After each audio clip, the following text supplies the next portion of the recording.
Hello दोस्तों, स्वागत है आपका हमारे यूट्यूब चैनल पर जिसका नाम है राहुल नर्सिंग क्लासेज। दोस्तों, आज के इस लेक्चर में हम नर्सिंग रिसर्च का यूनिट 1 का टॉपिक डिस्कस करेंगे।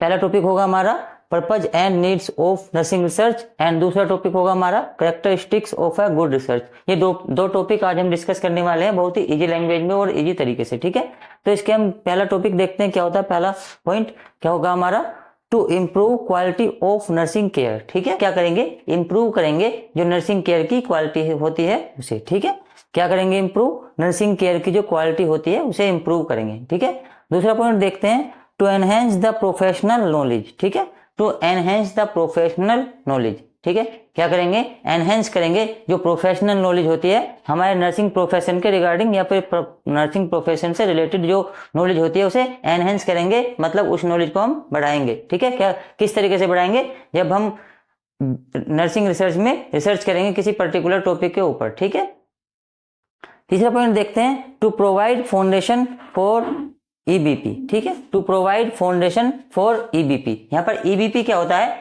Evidence based practice. क्या करेंगे, इसमें हम फाउंडेशन प्रोवाइड करेंगे किसके लिए, ईबीपी के लिए। ईबीपी क्या होता है, एविडेंस बेस्ड प्रैक्टिस। ठीक है, ये ईबीपी क्या होता है, एविडेंस बेस्ड प्रैक्टिस। इसमें क्या होता है, जब कभी हमें कोई टॉपिक दिया जाता है रिसर्च के लिए, मान लिया हमें कोई टॉपिक दिया गया है रिसर्च के लिए, तो हम उस पर जब रिसर्च करने के लिए जाते हैं तो हम किसी जो एविडेंस मिलता है उसके बेस्ड पर जो प्रैक्टिस करते हैं या फिर जो प्रैक्टिस करते हैं उसमें हमें कोई एविडेंस मिलता है जिसके बेस्ड पर हम उस टॉपिक को सक्सेसफुल करते हैं, तो वही होता है हमारा एविडेंस बेस्ड प्रैक्टिस। ठीक है, नेक्स्ट वन देखते हैं, for the growth of nursing profession. ठीक है, for the growth of nursing profession, किसके लिए, जो हमारा नर्सिंग प्रोफेशन है उसकी ग्रोथ हो सके उसके लिए। ठीक है, नेक्स्ट वन देखते हैं, to enhance the accuracy of nursing education.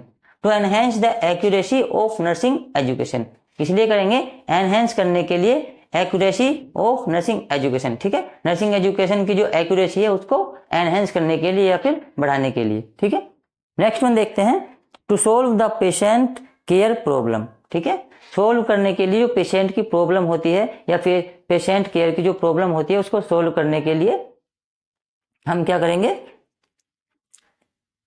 To solve the patient care problem. ठीक है, यानी कि सोल्व करने के लिए जो पेशेंट की प्रॉब्लम होती है। ठीक है, नेक्स्ट वन देखते हैं, to refine and eliminate old knowledge. ठीक है, जो रिसर्च में हम क्या करते हैं, कोई टॉपिक अगर हम सर्च करने के लिए जा रहे हैं उससे पहले हम जो डाटा कलेक्ट करते हैं उसे रिफाइन करते हैं, डेवलप करते हैं और फिर क्या करते हैं, एलिमिनेट भी करते हैं ओल्ड नॉलेज। ठीक है, यानी कि हम मान के चलिए हम किसी टॉपिक को सर्च करने के लिए जा रहे हैं, फिर उस पर रिसर्च करने के लिए जा रहे हैं, तो हम क्या करते हैं, कुछ चीजें जो हम गेट करते हैं कहीं से, मतलब प्राप्त करते हैं। हमने मान लिया कोई टॉपिक है, हमें जो कहीं पर जाना है या फिर हमें हॉस्पिटल पे जाना है या फिर कम्युनिटी में जाना है या फिर किसी सिटी या शहर में जाना है किसी टॉपिक के रिगार्डिंग, तो हम क्या करते हैं, जो नया डाटा है उसे गैदर करते हैं और जो ओल्ड नॉलेज होती है उसे एलिमिनेट करते हैं। ठीक है, नेक्स्ट देखते हैं, to develop and refined nursing theories and principle. क्या करते हैं, to develop and refine nursing knowledge and principle. इसमें हम क्या करते हैं,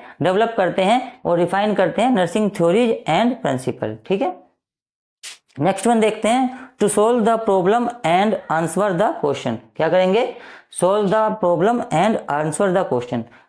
प्रॉब्लम को सोल्व करने के लिए जो आंसर को, क्वेश्चन को आंसर करने के लिए इसका यूज किया जाता है। ठीक है, to solve the problem and answer the question, problem को सोल्व करने के लिए और क्वेश्चन का आंसर देने के लिए इसका यूज करेंगे। नेक्स्ट वन क्या है, to promote the basic knowledge. ठीक है, बेसिक नॉलेज को प्रोमोट करने के लिए। ठीक है, इसका मतलब क्या है, बेसिक नॉलेज को प्रोमोट करने के लिए।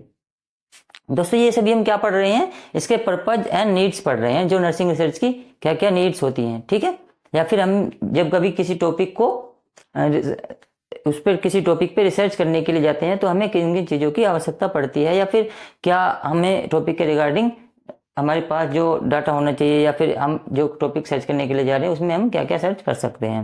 नेक्स्ट वन देखते हैं, to identify the role of nurses in changing society. ठीक है, to identify the role of nurses in changing society. क्या करेंगे, जो नर्सिंग का रोल है, ठीक है, नर्सिंग का जो रोल है आजकल की जो चेंजिंग सोसाइटी हो रही है उसमें जो नर्सिंग का रोल है उसको आइडेंटिफाई करने के लिए, क्योंकि अभी क्या हो रहा है आज के टाइम में भी आपको पता होगा, जो नर्सिंग प्रोफेशन में सभी बहुत से, मान के चलिए 80-20 का भी जो रेशो हो रहा है, या फिर बहुत से बच्चे जो क्या नर्सिंग प्रोफेशन में आ रहे हैं, तो ऐसा तो नहीं है कि उनमें सभी प्रोफेशनल्स हैं या फिर सभी जो क्वालिफाइड हैं अच्छे से, या फिर सभी अपने प्रैक्टिकल में अच्छे से सभी को पता है। तो उसमें क्या करते हैं, आइडेंटिफाई करते हैं कि सभी को पूरे अच्छे से जो प्रोफेशन है उसके रिगार्डिंग उन्हें अच्छे से काम आता भी है नहीं, या फिर ऐसे ही फालतू में डिग्री या डिप्लोमा लेके बैठे हैं, ठीक है।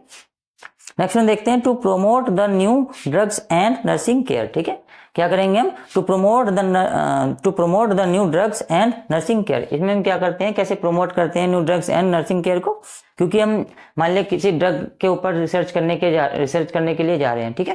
तो हम क्या करेंगे, उसका जो पूरा डाटा खंगाल कर देखेंगे कि उसमें पहले क्या साइड इफेक्ट उसके होते हैं और अभी क्या उससे अच्छी क्वांटिटी आ रही है, तो हम क्या करेंगे, उसे प्रमोट करेंगे, ठीक है, और नर्सिंग केयर को भी प्रमोट करेंगे, ठीक है। अगर हम जा रहे हैं कहीं पर, उस पर्टिकुलर ड्रग से कोई किसी को प्रॉब्लम हो रही है, तो क्या करेंगे, हम नर्सिंग केयर को भी प्रमोट करेंगे, ठीक है। नेक्स्ट वन देखते हैं हम, जो कैरेक्टरिस्टिक्स होते हैं गुड रिसर्च के, वो क्या होते हैं, ठीक है।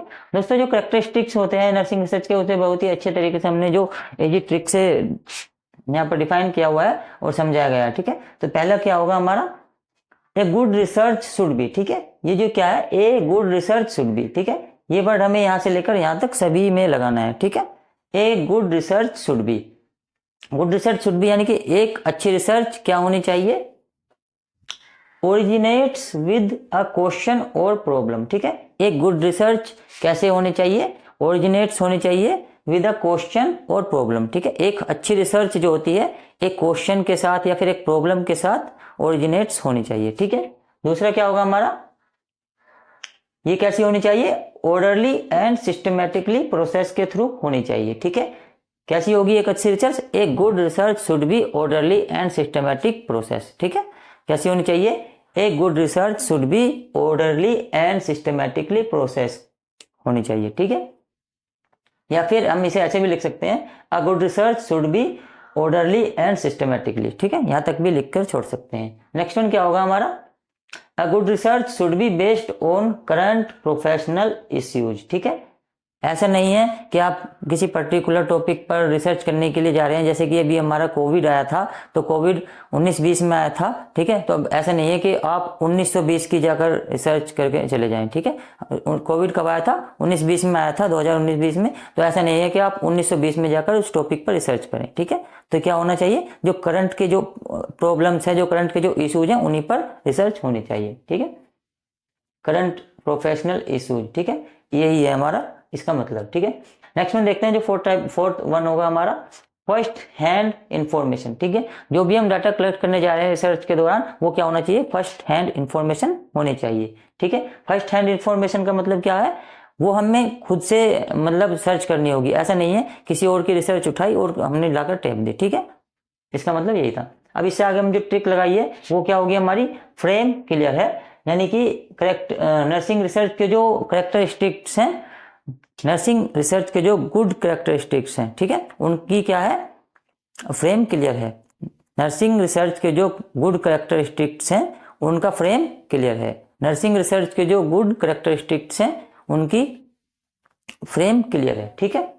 यानी कि, या फिर इसे ऐसे भी कर सकते हैं, करेक्टरिस्टिक्स ऑफ गुड रिसर्च का फ्रेम क्लियर है, या फिर जो मैंने बताया सीधा वही कर सकते हैं, क्या है, रिसर्च के जो करेक्टरिस्टिक्स हैं या फिर गुड रिसर्च के जो करेक्टरिस्टिक्स हैं वो उनका फ्रेम क्लियर है। इसे ऐसे ही करके याद करेंगे, जो नर्सिंग रिसर्च के जो करेक्टरिस्टिक हैं उनका फ्रेम क्लियर है, फ्रेम क्लियर है, यानी कि नर्सिंग रिसर्च के गुड, यानी कि रिसर्च के गुड करेक्टरिस्टिक्स, ठीक है, या फिर करेक्टरिस्टिक्स ऑफ गुड रिसर्च, ठीक है, या फिर characteristics of a good research क्या है, उनका फ्रेम क्लियर है। ट्रिक क्या है हमारा, फ्रेम क्लियर है।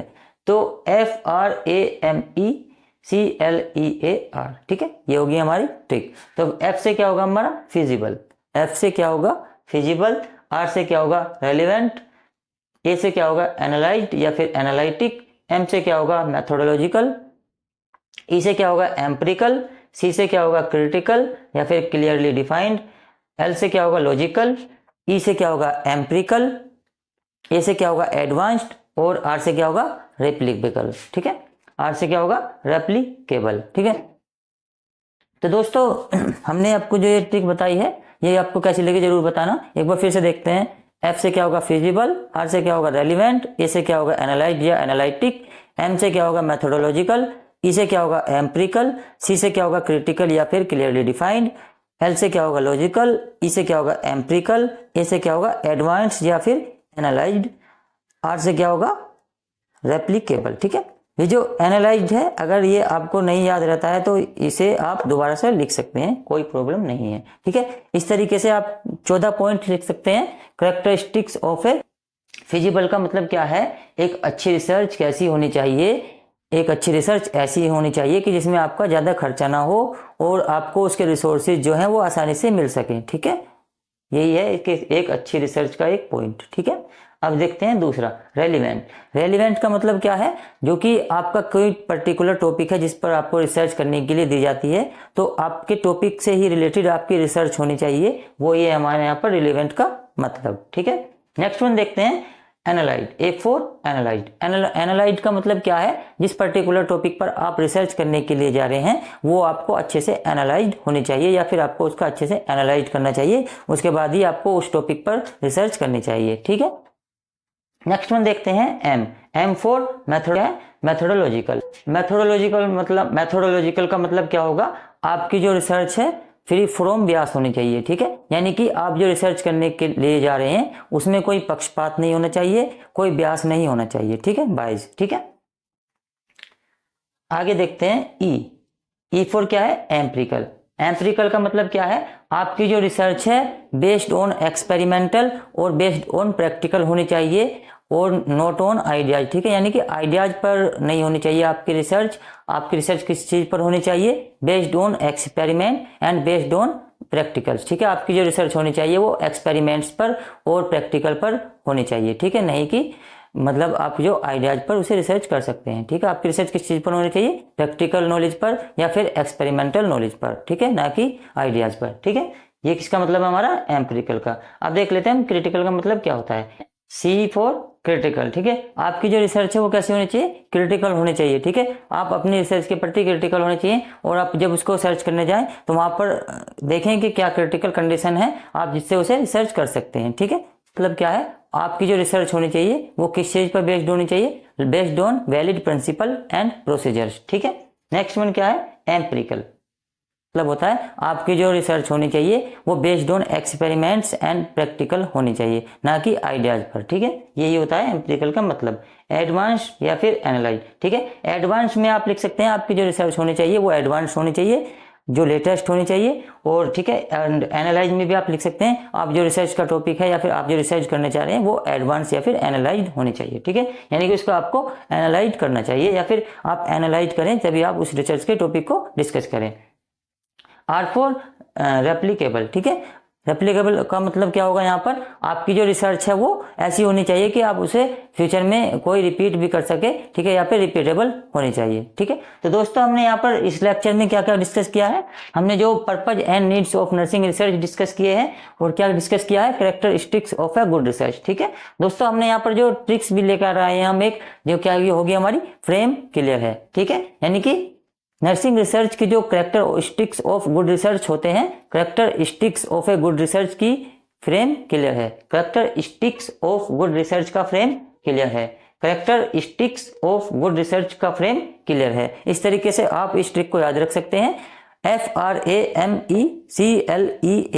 F for feasible, R for relevant, A for analyse, ठीक है, या फिर analytic, M for methodological, E for empirical, C for critical, L for logical, E for empirical, A for analysed या फिर एडवांस्ड, ठीक है, R for replicable. ठीक है, तो दोस्तों हमने बहुत ही इजी तरीके से आपको ये लेक्चर करा दिया है।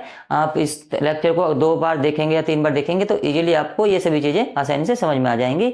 और इस तरीके से आप ये 14 पॉइंट इजीली आप लिख सकते हैं। और इन्हीं पॉइंट्स के ऊपर अगर आप प्रत्येक अगर एक लेक्चर में भी, एक टॉपिक में भी, एक पॉइंट में भी 2 या 3 लाइन लिखेंगे तो आपके 2 से 3 पेज तो इन्हीं में भर जाएंगे। ठीक है, तो दोस्तों कैसा लगा आपको ये लेक्चर कमेंट में जरूर बताना। अगर आपको ये वीडियो अच्छी लगी हो तो वीडियो को लाइक करना, शेयर करना और सब्सक्राइब करना हमारे चैनल को। Thank you.